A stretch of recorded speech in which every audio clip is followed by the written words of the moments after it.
신약성경 마태복음 6장 31절로 34절의 말씀, 그러므로 염려하여 이르기를 무엇을 먹을까 무엇을 마실까 무엇을 입을까 하지 말라. 이는 다 이방인들이 구하는 것이라. 너희 천부께서 이 모든 것이 너희에게 있어야 할 줄을 아시느니라. 너희는 먼저 그의 나라와 그의 의를 구하라. 그리하면 이 모든 것을 너희에게 더하시리라. 그러므로 내일 일을 위하여 염려하지 말라. 내일 일은 내일 염려할 것이요 한날의 괴로움은 그날의 족하니라. 아멘.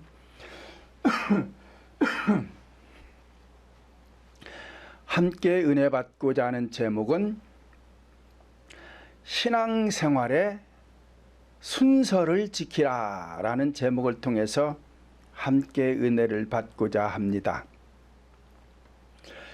오늘 본문을 보면은 예수님께서는 너희는 무엇을 먹을까 마실까 입을까 그거부터 걱정하지 말고 먼저 그의 나라와 그의 의를 구하라. 그리하면 이 모든 것을 너희에게 더하실 것이다. 그러므로 내일 일도 염려하지 말고 오늘의 염려는 오늘로 족한 것이니까 신앙의 순서를 지키라는 것입니다. 그러므로 신앙에서 순서가 바뀌면 안 된다는 뜻입니다. 현세를 살아감에 있어서도 모든 일에는 순서가 있듯이 성도들이 신앙생활을 하는데도 순서를 지켜서 먼저 해야 할 것과 나중에 해야 할 것이 바뀌지 않도록 해야지, 만약 순서가 바뀌면 이것 신앙의 편법이 되어서 이것은 신앙생활이 잘못되고 마는 것입니다. 예를 들어서 우리가 옷을 입는데도 순서가 있어요. 속옷 입고 중간에 입을 옷 입고 겉옷을 입어야 되는 것이지, 이것을 바꾸어서 입어놓으면 누가 봐도 이상하잖아요. 그리고 누가 봐도 정신이 온전치 않다고 그래요. 잘못된 것이란 말이에요. 또 화장을 안 하는데도 순서가 있어요. 먼저 바를 걸 바르고 중간에 바를 걸 바르고 나중에 바를 걸 발라야 되지, 이걸 나중에 바를 걸 발라놓고 거꾸로 하면은 화장 다 하고 나면은 가만히 놔둔 것만 못해요. 여기저기 묻어가지고 더 이상해지는 거예요. 이렇게 생활 속에서도 순서가 있는데 우리가 신앙생활 하는데 순서를 지키지 않고 신앙생활을 하면 이거는 편법이에요. 하나님께 순종하는 게 아니에요. 불순종하는 거예요. 그래서 이것은 죄가 되는 거예요. 죄가 되는 거예요. 신앙생활이 아니에요. 그런데 오늘날 많은 성도들이 이 순서를 몰라요. 순서를 모르고 그냥 뒤죽박죽이요. 먼저 해야 할 것이 나중에 가고, 나중에 할 것이 중간으로 가고, 중간에 할 것이 앞으로 오고, 막 이렇게 신앙생활을 뒤죽박죽으로 하니까 사는 것도 뒤죽박죽이에요. 잘 안 돼요. 이와 같이 성도들은 신앙생활을 반드시 첫째로 해야 될 것과 두 번째로 해야 할 것과 세 번째로 해야 할 것을 순서에 따라서 해야 되는 것이지, 순서가 바뀌면 성령님은 그 사람과 절대 함께 할 수가 없습니다. 왜냐? 성령 하나님은 질서의 하나님이시요 순서에 따라서 믿음 생활을 하라고 성경에서 수도 없이 기록해 놨어요.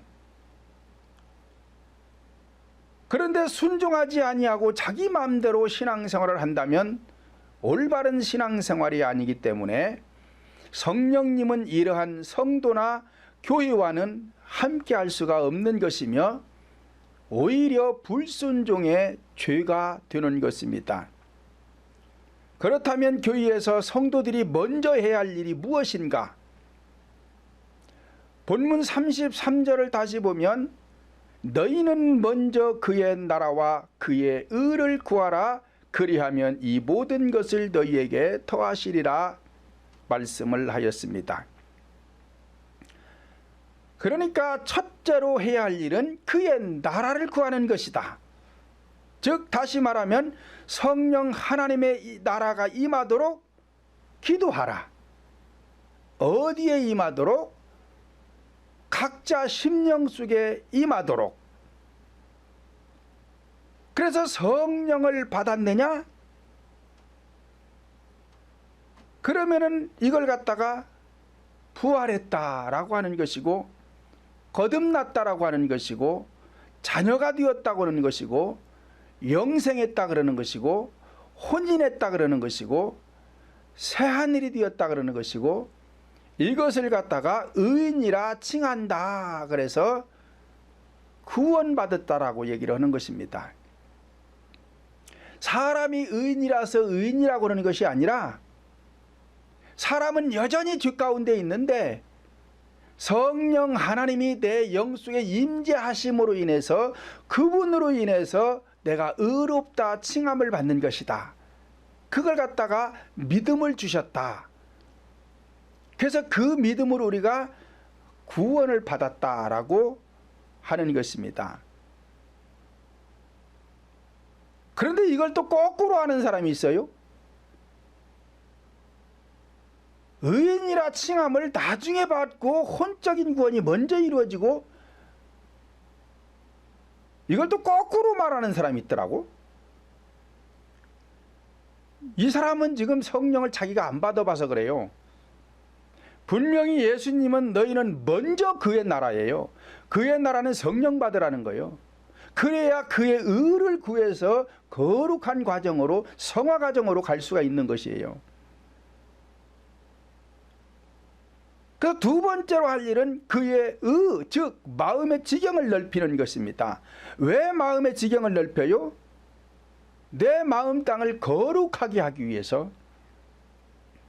이걸 갖다가 성화의 구원이다 그러는 거예요. 이것을 갖다가 믿음 성장이다 그러는 것이고, 그래서 우리 믿음은 수직 성장이 아니라 수평 성장하는 거예요. 다른 이런 식물이나 이런 것들은 다 수직 성장을 하지만 믿음 성장은 수평 성장하는 거예요. 왜냐? 지경이라는 건 땅을 말하는 것이고 땅이라는 건 수평을 이루고 있는 거기 때문에 그래요. 그래서 우리 인간의 마음 땅도 수평을 이루고 있기 때문에 계속해서 개간해 가는 거예요. 그러니까 두렵고 떨림으로 구원을 이루라는 것이 그걸 두고 말하는 것입니다.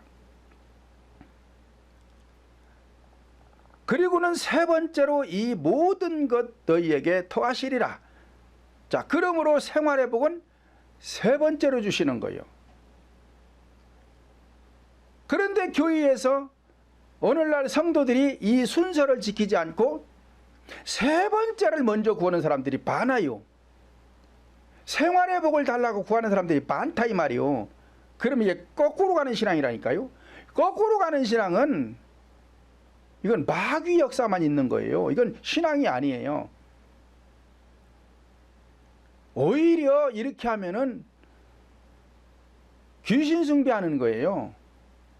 하나님 앞에 제사하는 것이 아니라 마귀에게 예배하는 게 되는 거예요. 그래서 고린도전서 10장 20절을 보면 이방인이 제사하는 것은, 이방인과 같은 제사는 하나님께 하는 것이 아니라 귀신에게 하는 것이요. 그러므로 나는 너희가 귀신과 교제하는 것을 원치 않는다. 그러고 바울사도가 말씀했어요. 그러면 이것을 갖다가 예수 안 믿는 사람들을 두고 얘기하는 것이 아니고 교회 안에서 잘못된 이 예배 생활을 하지 말라는 거예요. 거꾸로 하지 말라는 거예요. 하나님께 예배를 해야 되는데 이게 순서가 바뀌고 혼잡하고 혼합돼서 오면은 이게 이방인 제사가 되어갖고 이게 귀신에게 하는 거란 말이요. 그런데 이렇게 하면서도 마치 하나님 앞에 예배하는 것처럼 착각하는 사람들, 오해하는 사람들이 많이 있다 이 말이요. 그러나 우리 교인은 그렇게 안 해요. 그래서 저는 설교할 때 거의 99%가 첫째, 둘째, 셋째 대지를 정해서 설교를 하는데 이게 다 순서입니다. 먼저 해야 될 걸 첫 번째로 집어넣고 두 번째 해야 될 걸 두째로 가고 세 번째 할 걸 셋째로 가고 네 번째 할 걸 넷째로 가고 다섯 번째 할 때 다섯째로 가는 거예요. 이것도 바꿔서 설교를 해주면 안 돼요. 또 이 순서를 지켜서 해야 된다 이 말이에요. 왜? 모든 것은 순서가 있기 때문에 그래요. 여러분들이 방을 청소하는 것도 순서가 있잖아요. 설거지하는 것도 순서가 있어요. 먹다 남은 그릇, 음식 찌꺼기가 묻은 그릇을 먼저 찬장에다 집어넣었다가 말린 다음에 설거지하는 사람 없잖아요. 다 이 순서가 있는 거란 말이에요. 그래서 설교도 순서 있게 해야 되는 거예요. 아무렇게나 막 짬뽕해서 먼저 가야 될 말씀이 뒤로 가고 뒤에 가야 될 말씀이 앞으로 오고 막 이렇게 해서 막 섞어가지고서는 막 성도들이 헷갈리게 해놓으면은요, 이건 하나님 앞에 제사하는 게 아니요. 귀신에게 하는 거예요.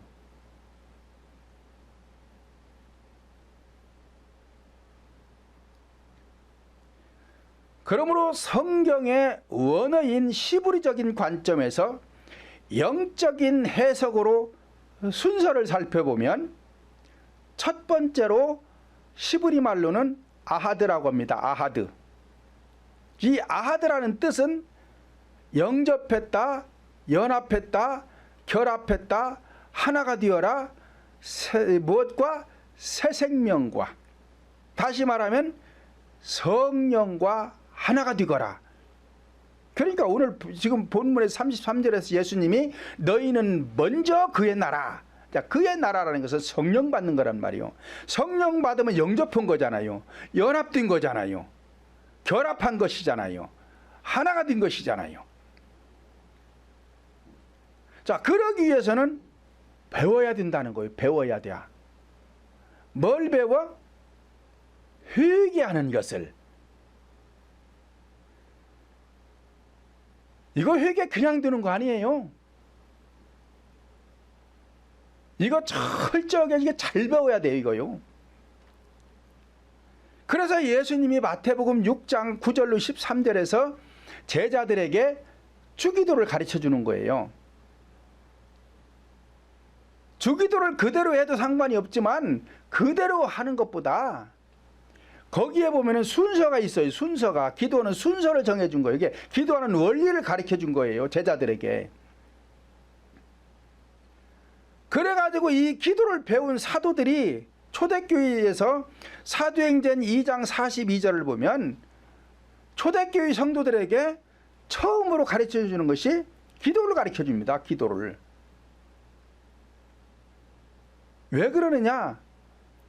이 기도가 잘못되면요, 신앙이 잘못되기 때문에 그래요. 말씀은 뒤에 오는 거예요. 뒤에. 기도가 먼저 가는 거예요. 그런데 오늘날 많은 사람들이 말씀이 앞에 가고 기도가 뒤에 가는 경우가 많아요. 이렇게 가면 안 돼요. 거꾸로 신앙이에요. 그러니까 그런 교회는 되는 일이 없어요. 성도들이 복을 받을래야 받을 수가 없어. 안 되게 돼 있어요. 고린도전서 14장 15절을 보면 기도를 할 때 아무렇게나 하지 말고 영으로 기도하고 또 마음으로 기도하고 영으로 찬양하고 또 마음으로 찬양하라, 그렇게 바울 사도가 말씀하셨어요. 그러니까 기도를 하는데 그냥 덮어놓고 하는 것이 아니라 영으로 마음으로 소리내서 기도하는 것을 이거 배워야 돼요. 이 실제로 배워야 된단 말이에요. 실제가 되도록. 그냥 해도 되는 게 아니에요, 이게요. 여러분들이 우리 동풍교회 오기 전에는 이 기도하는 방법을 몰랐어요. 그래서 그냥 내가 하고 싶은 대로 아무데나 아무렇게나 막 기도를 했어요. 그러면 그것이 기도인 줄 알았어요. 그런데 여러분들이 신앙생활을 10년 20년 한 게 아니요. 여러분들 우리 교회 오기 전에 다 20년 넘게 신앙생활 했어요. 30년 40년씩 신앙생활 하다가 문제 해결이 안 돼가지고 우리 교회 와서 문제 해결 다 받은 거예요. 그러면 왜 그 교회하고 우리 교회하고 틀리는 이유가 뭐냐? 우리 교회는 하나님께서 알려주신 대로 순서에 따라서 우리는 순종하고 가는 교회예요. 하나님의 말씀에 순종을 해야 되죠. 내 맘대로 하는 게 아닙니다. 순종해야 뭐가 되지요. 순종하지 않는데 하나님께서 뭘 해주겠어요? 안 해주지. 여러분들이 자식을 낳아서 길러보지만 엄마 아빠 말씀 잘 듣는 아이들에게는 뭐든지 해주고 싶은 거요. 그렇잖아요. 말 안 듣는 놈한테는 뭘 해주고 싶어? 해주고 싶지가 않지요. 주고 싶지가 않아요. 그놈은. 하나님도 마찬가지예요. 그래서 이 기도를 영으로 마음으로 하는 기도를 배워야 돼요. 그리고 두 번째로는 쉔이라고 하는데, 이 쉔이라는 뜻은 반복하다, 교환하다, 바꾸다, 변화하기 위해서는 반복해야 한다. 무엇을? 회개기도를. 왜? 첫 번째로 회개기도를 배웠잖아요. 지금 왜 배웠어요? 성령 받기 위해서. 회개하지 않으면 성령을 못 받으니까 성령을 받기 위해서 회개기도를 배웠단 말이에요. 그러면 배웠으면 이것을 갖다가 계속 반복해야 되는 거예요. 왜? 바꾸려니까, 교환하려니까. 하나님의 은혜와 내 안에 있는 악령을 몰아내고 은혜를 받으려니까 바꿔내야 될 거 아니요. 교환해야 될 거 아니냐 이 말이요. 그래야 변할 거 아니요. 그러기 위해서는 계속 반복하는 거예요. 두 번째로는. 그래서 나 자신이 작아지고 낮아지고 겸손하고 온유하여서 주의 길을 예비하기 위해서 날마다 반복하는 거예요. 그걸 갖다가 바울 사도가 나는 날마다 죽는다 그런 거요. 고린도전서 15장 31절 보면 나의 자랑을 두고 단언하노니 나는 날마다 죽는다. 그런데 혼자 죽는 것이 아니라 갈라디아서 2장 20절 보면 그리스도와 함께 십자가에 못 박혀 죽었나니 이제는 내가 산 것이 아니라 내 안에 그리스도께서 사신 것이다. 그러니까 이 죽는 것도 혼자 죽으면 안 돼요.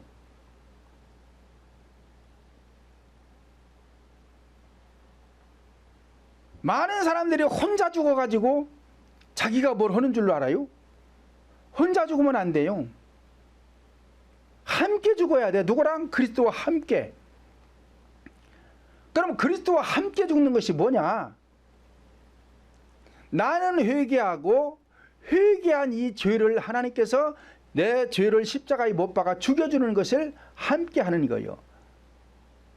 내가 죽을 수가 없고 나는 회개하는 것이고 회개하면 하나님께서 그 기도를 들으시고 응답으로다가 죽여주시는 거예요. 이걸 갖다가 그리스도와 함께 십자가에 못 박혀 죽었다 그러는 거니까 죽이는 건 성령님이 죽여줬으니까 이게 타살이에요. 타살, 자살이 아니라 타살. 이게 타살이 돼야 보상이 주어진다 이 말이에요.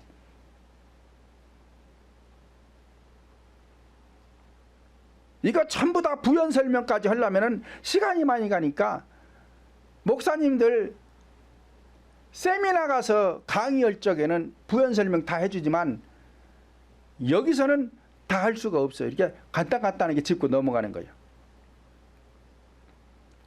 세 번째로는 쉐리시라고 하는데 이 쉐리시라는 뜻은 새 생명을 얻은 자, 택함 받은 자, 불러낸 자, 끌어올린 자라는 뜻이에요. 그러니까 마태복음 22장 14절을 보면 청함을 받은 자는 많되 택함 받은 자는 적다 그런단 말이요. 그럼 이 청함은 왜 청함을 받느냐? 앞에서 말씀드린 대로 계속 회개 기도를 반복해서 힘쓰고 애써가지고 주의 길을 예비하는 자를 예비하시는 것이고, 그래서 주의 길이 완성되면 하나님께서 택해 주시는 거예요. 이걸 택했다라는 것을 새 생명을 주셨다, 또는 택함 받았다, 불러내었다, 끌어올렸다, 그런다 이 말이에요.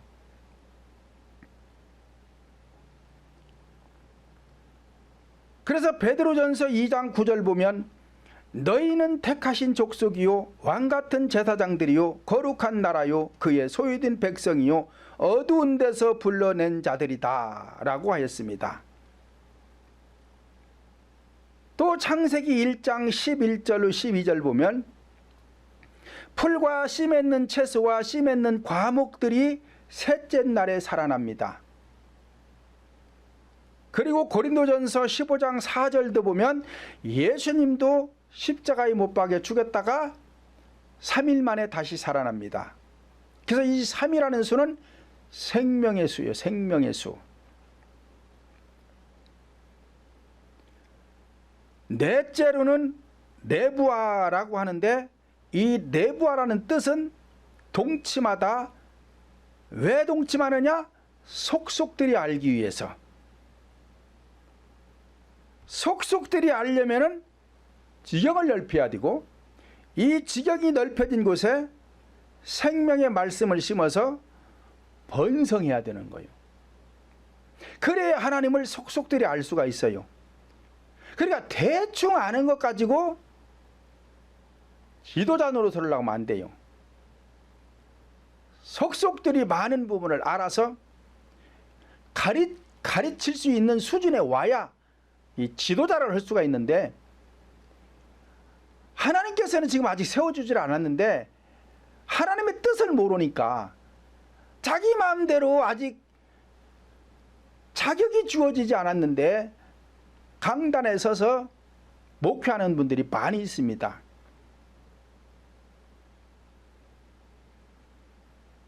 고린도후서 6장 13절 보면 내가 자녀에게 말하듯 하노니 보답하는 양으로 너희도 마음을 넓히라 말씀을 하였습니다. 그러니까 마음을 넓히라는 것은 믿음이 성장하거라 그 소리예요. 성령을 받기 위해서 기도를 배워가지고 회개 기도를 계속 반복해서 주의사함이 이루어지니까 세 번째로 생명을 얻었단 말이에요. 이걸 갖다 성령 받았다 그러는 거예요. 그러니까 성령이 내 영속에 임재하셨으니까 이때부터 동침하는 거란 말이에요. 같이 지내는 거란 말이에요. 한 방에 같이 지내는 거란 말이에요. 동침이라고 한단 말이에요. 왜요? 속속들이 알기 위해서. 그래서 속속들이 아는 걸 갖다가 성장이라고 그러는 거예요. 살아났으니 성장해야 될 거 아니겠어요?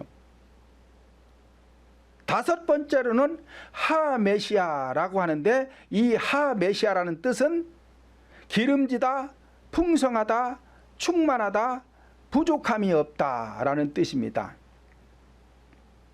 그러니까 시편 23장 1절 보면 다윗이 여호와는 나의 목자시니 내게 부족함이 없다다 그런단 말이에요.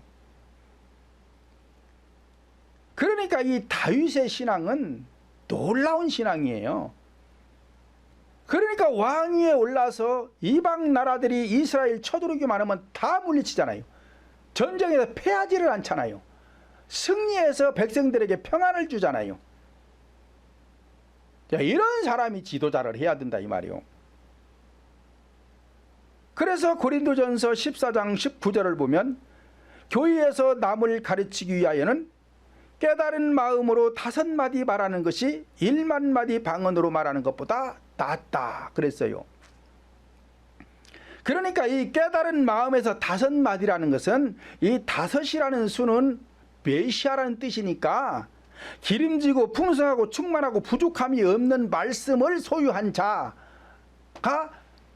가르쳐 주라는 거예요. 아무나 하는 것이 아니라. 그래서 이 5마디는 메시아의 말씀을 소유한 자가 가르치라는 것이고, 그렇지 않은 사람들은 1만마디 방언으로 해봐야 그거 아무것도 아니다. 잘못하고 있다는 거예요. 1만 마디라는 것은 숫자적으로 1만 마디를 말하는 것이 아니라 목기 시작해서 끝날 때까지 전한 것을 갖다가 1만이라고 하는 1만 마디. 그러니까 평생을 목기 노릇했어도 깨달은 마음에서 5마디가 없으면 이거 허나마나요. 의미 없는 거요. 그러니 그 안에서 신앙생활하는 성도들은 참 불쌍하기 짝이 없는 거요. 이 다음에 어둠에 쫓겨나 슬피 울며 이를 갈미 있을 때인데 이미 때는 늦었어요. 그러면 깨달은 마음에서 5마디 말씀을 가진 사람을 갖다가 에베소서 5장 18절에 보면은 오직 성령의 충만함을 받으라. 그러니까 성령의 충만한 사람을 갖다가 마음으로 깨달은 5마디 소유한 자다 그 얘기요. 그리고 에베소서 6장 11절 보면 마귀의 괴계를 능히 대적하기 위하여 하나님의 전신갑주를 입으라. 전신갑주라는 것은 내 몸 전체에다가 하나님의 말씀이 채워지자를 말한단 말이에요. 그게 전신갑주를 입은 거예요. 왜 입으래요? 마귀의 괴계를 능히 대적하기 위해서. 그러니까 다윗이 부족함이 없는 말씀을 소유했으니까 이방 나라가 쳐들어오면은 다 이기잖아요.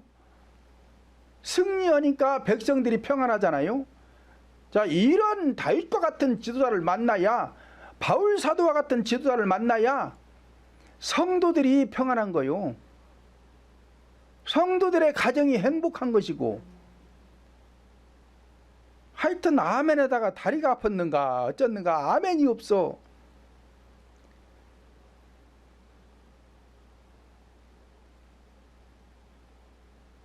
그래서 이 오병이어도 똑같은 거예요.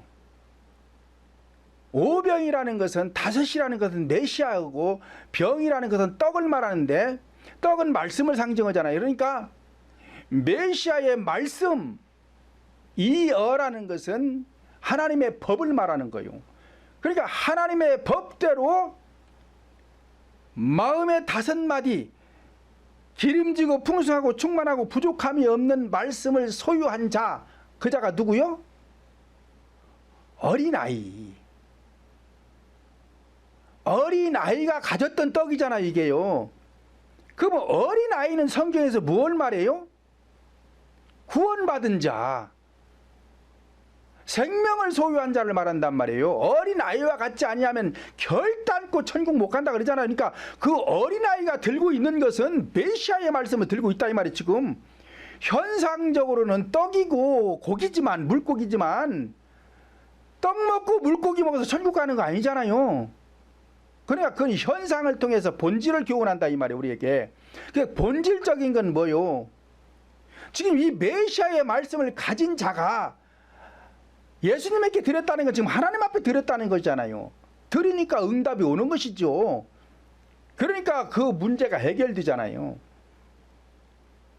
이렇게 설교를 해야 뭐가 논리성이 있잖아요.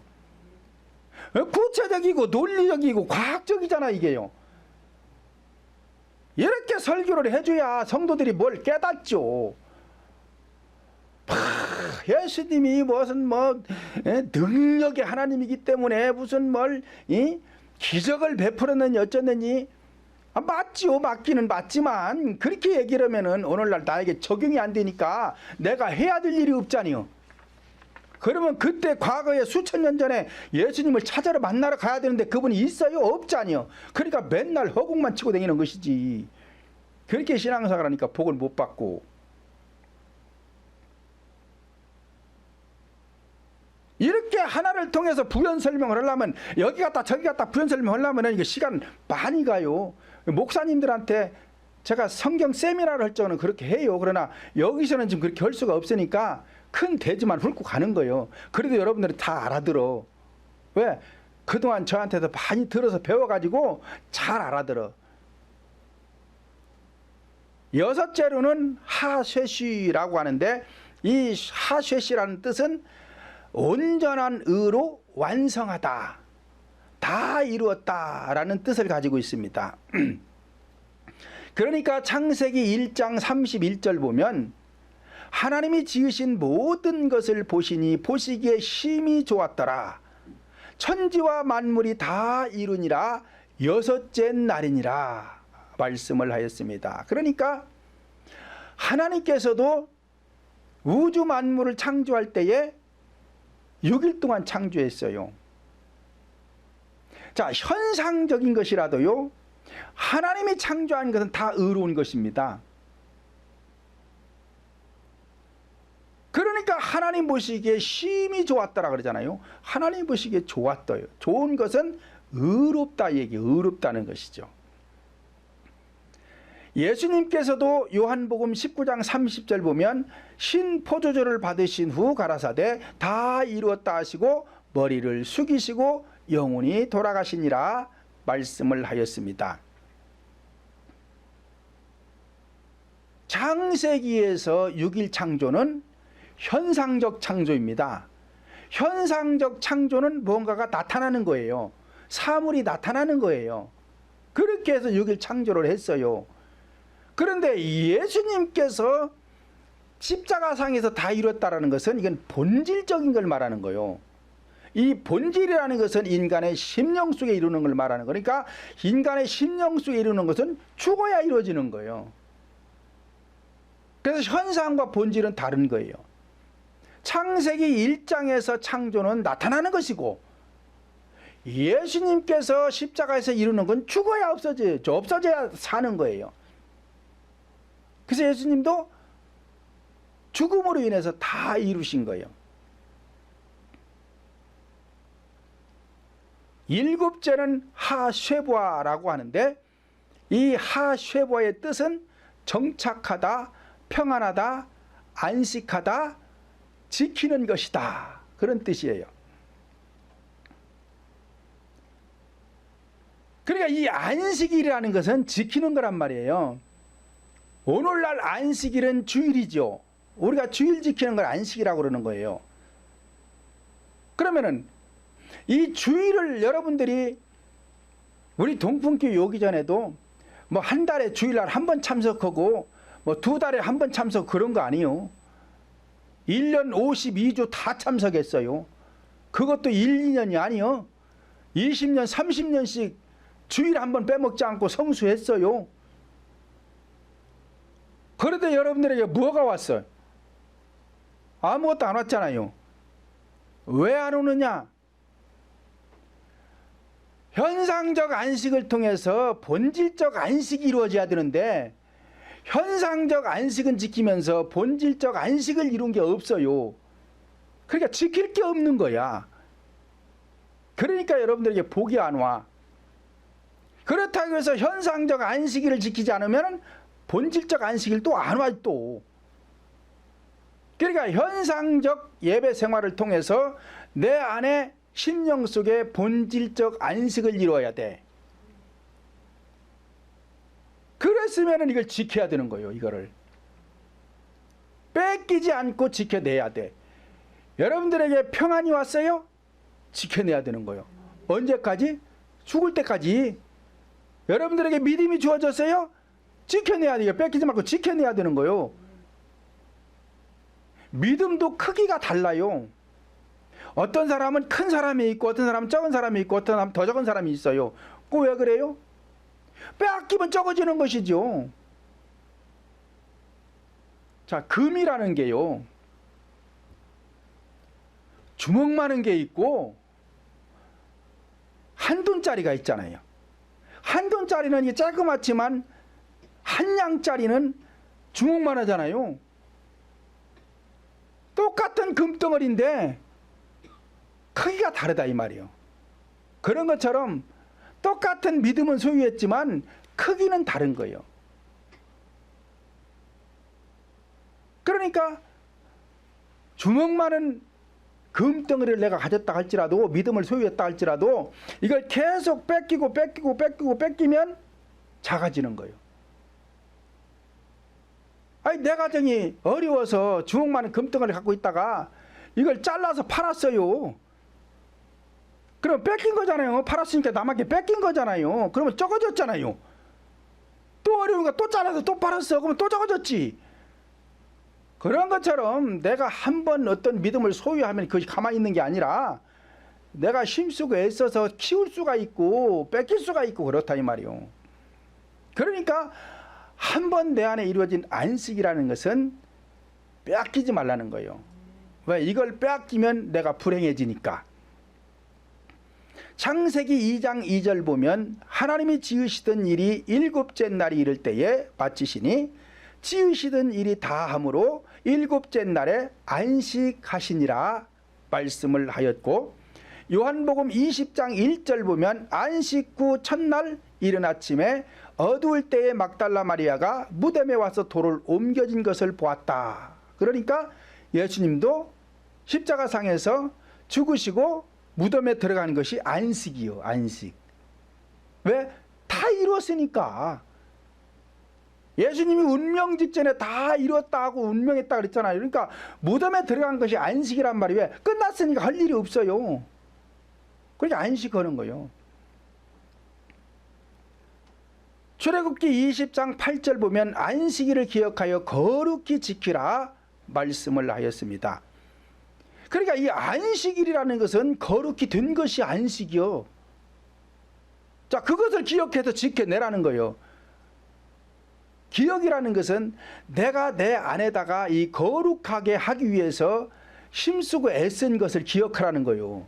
이게 그러니까 쉽게 이루어진 것이 아니라는 얘기예요. 어렵게 이루지 않았느냐, 이 안식을 어렵게 이루지 않았느냐, 그러니 뺏기지 말라는 것이죠. 그걸 기억해서 뺏기지 말라는 것이죠. 마태복음 11장 12절 보면 세례 요한의 때부터 지금까지 천국은 침노를 당한다. 그러니까 앞에서 금덩어리 비유를 통해서 말씀하신 것처럼 뺏길 수도 있는 거요. 영적 구원에 대해서는 뺏기지를 않아요. 여기는 악한 것들이 만질 수도 없는 자리이기 때문에 한번 성령이 내 영속에 임재하면 거기는 건드리지를 못하지만 이 혼적인 마음의 지경 속에서는 뺏기고 뺏고 계속 그러고 가는 거란 말이에요. 그러니까 한번 이룬 것은 뺏기지 않아야 내가 행복을 계속 지속해서 지킬 수가 있는 것이, 행복할 수가 있는 것이지, 뺏기면 행복도 같이 뺏겨버린단 말이에요.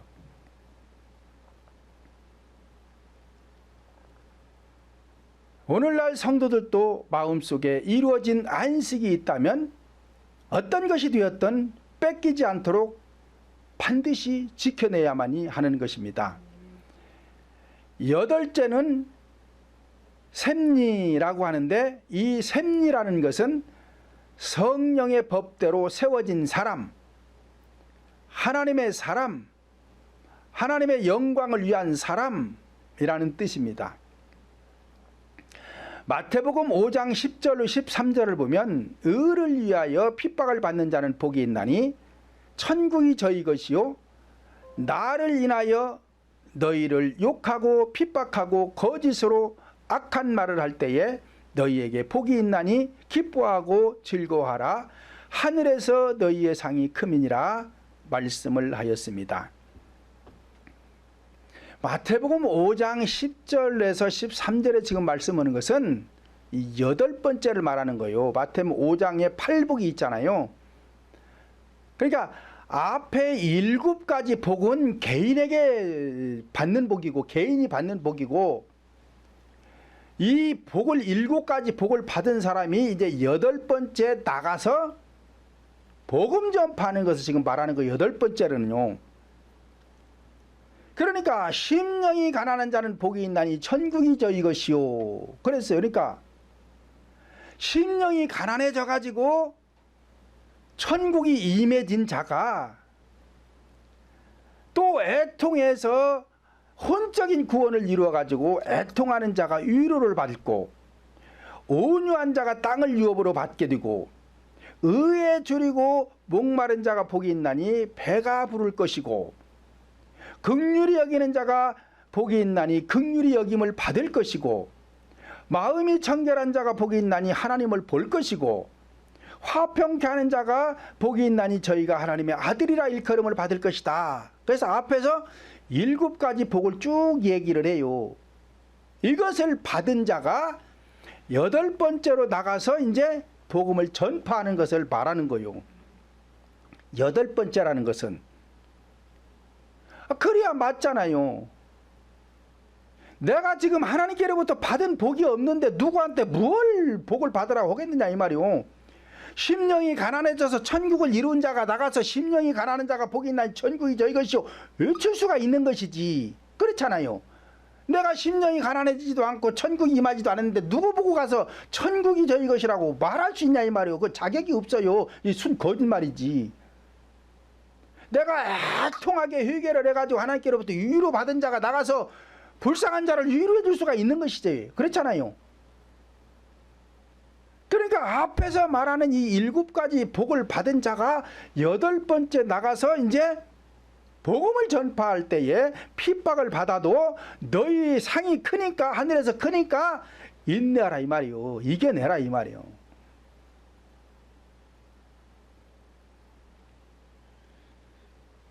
신명기 33장 1절 보면 하나님의 사람 모세가 죽기 전에 이스라엘 자손을 위하여 축복함이 이러하니라 말씀을 하였습니다. 그러니까 지금 이 모세에게 축복권이 없는데 축복을 하면 축복이 임하겠어요? 안 임하는 것입니다. 하나님께로부터 축복권을 받았기 때문에 축복할 수 있는 것이지, 축복권이 없는데 축복을 하면 아무리 축복해보세요 축복이 임하는 거 안 임해요. 그러니까 마태복음 5장의 8복 속에서 7가지 복을 받은 사람이 8번째 나가서 복음을 전파하면서 복을 빌어야 복이 임할 거 아니냐 이 말이요. 지금도 마찬가지란 말이요. 그러니까 하나님께로부터 축복권을 받은 사람이 축복을 해야 축복이 임하는 것이지, 축복권이 없는 사람은 백날 떠들고 아무리 축복해봐야 축복 안 임합니다. 안 임하는 거요.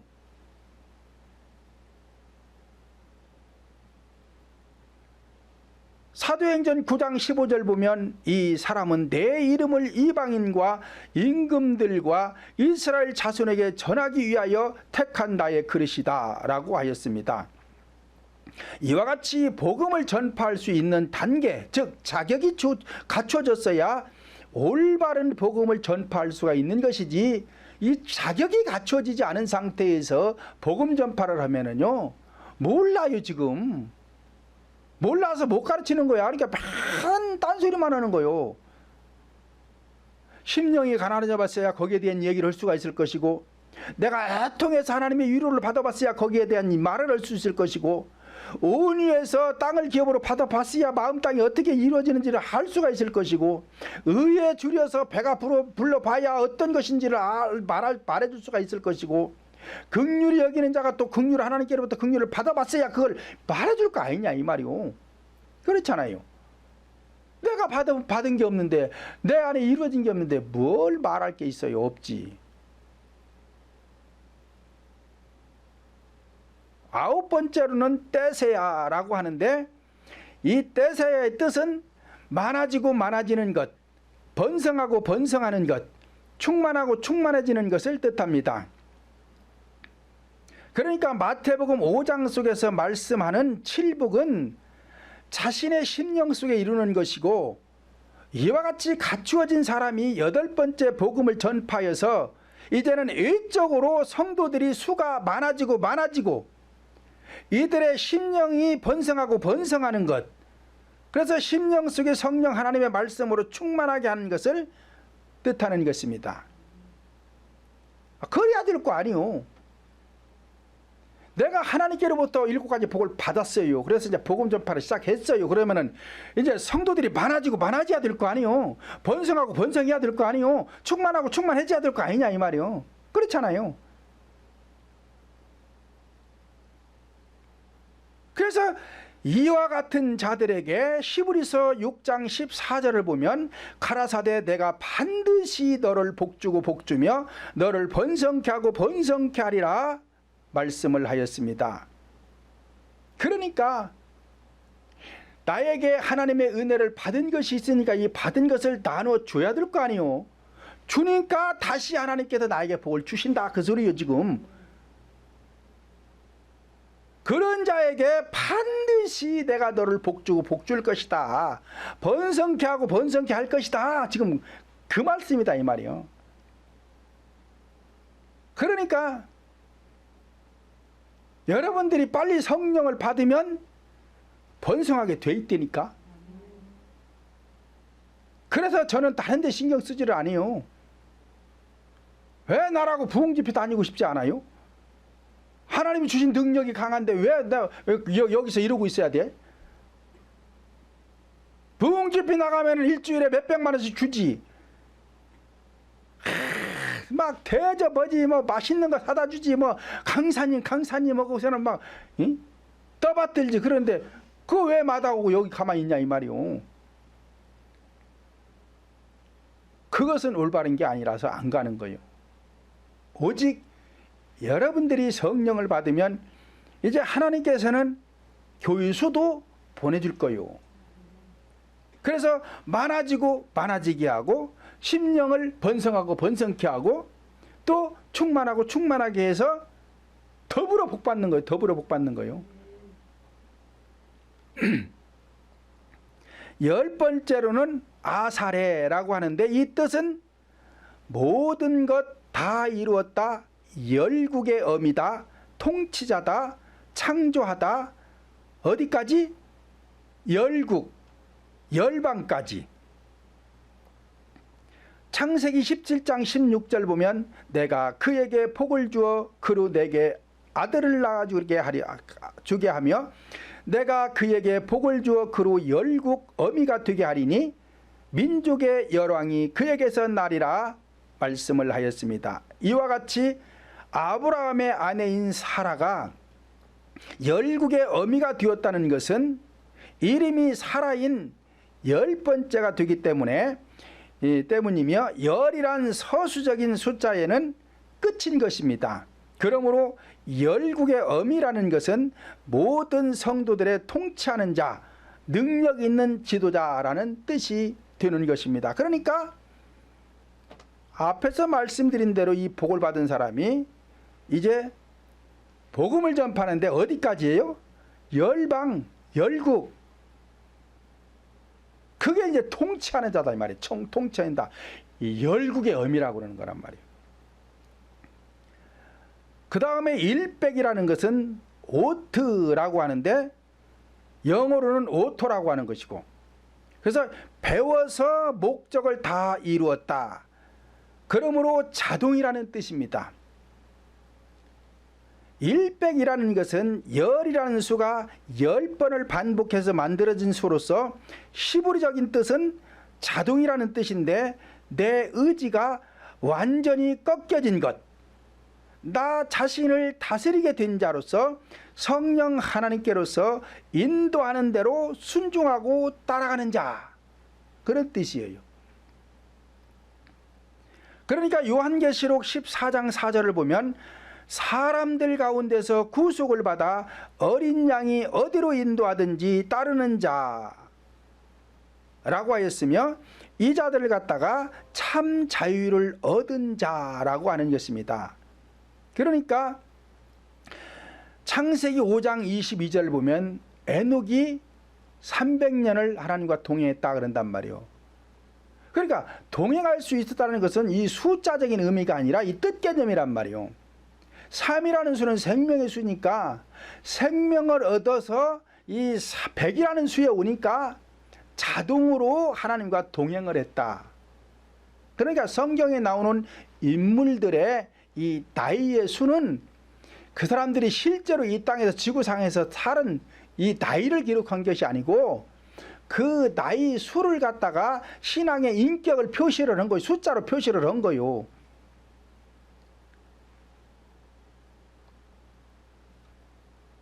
그 다음에 일천이라는 것은 알레프 또는 에트라고 하는데 배우고 익히는 과정을 마쳤다. 자, 이론을 마치고 실제를 마쳤다. 그래서 배우다, 세우다, 모든 것 다 들이다, 길들이다, 황소다, 힘이 있다, 능력이 있다라는 뜻입니다. 그러니까 열왕기상 3장 4절로 5절 보면 기드온 산당에서 1천 번제를 드리는데 솔로몬 왕이 드려요. 그러니까 그 밤에 하나님이 나타납니다.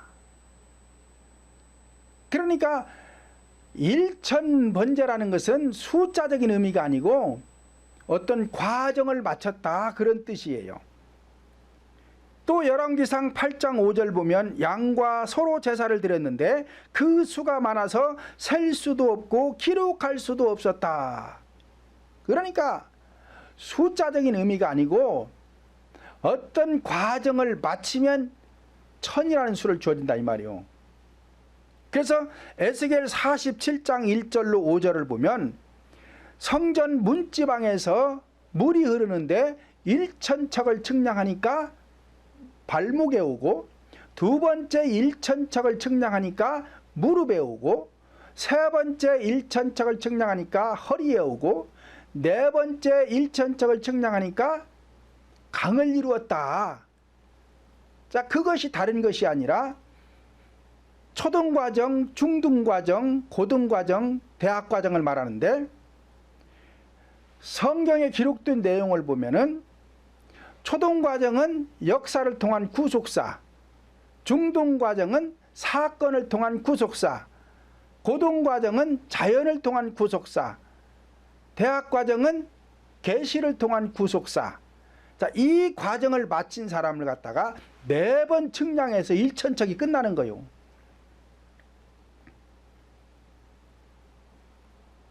이런 것도 이제 성경을 연결해서 부연 설명을 하면은 기가 막힌 말씀들이 많이 나와요. 베드로후서 3장 8절 보면 사랑하는 자들아, 주께는 하루가 1000년 같고 1000년이 하루 같은 이 한 가지를 잊지 말라 말씀하였습니다. 하루가 1000년 같고 1000년이 하루 같은 것을 잊지 말래요. 이게 무슨 뜻이냐? 하루라는 것은 24시간의 반복이에요. 그러면 우리 인간 안에 하나님의 나라를 다 이루는 게 24시예요. 영적 구원이 이루어지면 12이 주어지고 혼적 구원이 이루어지면 12이 이루어지는 거예요. 자, 이것을 갖다가 계시록에 가면 24장로라고 그러는 거예요. 12 플러스 12에서 24, 24장로라고 그러는 것이고, 12이 되기 위해서는 4가지 구속사로 생명이 주어지면 12이 되는 것이고,